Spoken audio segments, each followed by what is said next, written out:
আসসালামু আলাইকুম virtual viewers, সবাই কেমন আছেন? নিশ্চয়ই খুব ভালো আছেন। আমি বুঝতে পারছি না এটা কি গাছের যত্ন, ভালোবাসা, আদর নাকি গাছের উপর টর্চার।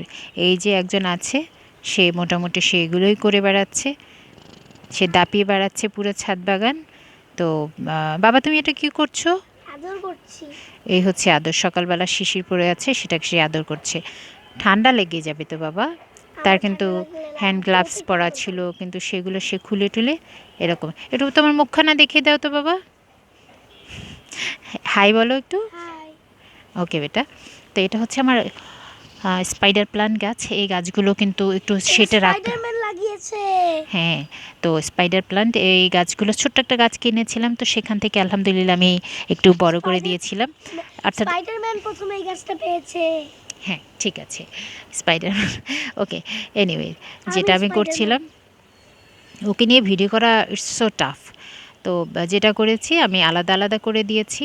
এবং এটাতে আর একটা বিষয় হলো, এটাতে যদি খুব সার টার ইউজ করা হয় তাহলে কিন্তু এটা লাল হয়ে যাবে, যেটা কিনা একটু বেশি সার হয়ে গেছে। তো আমি বাবা বাবা এটা করে না, তো বেশি ভালো আবার ভালো না এটা। আমি মাঝখানে প্রায় এই 23 যে দিন যে ছিলাম বাড়িতে না। আমরা খাওয়া দাওয়া করি, তো সেই সেই বাড়িতে গাছ লাগানো হয়েছে। তো সে ভালো ছিল যখন আমি বাসায় ছিলাম না। মোটামুটি মাটি শক্ত হয়ে গেছে, মোটামুটি বিনা যত্নে এগুলো ভালো থাকে। খুব বেশি যত্ন করলে এটা কিন্তু খুব ভালো রেজাল্ট দেয় না।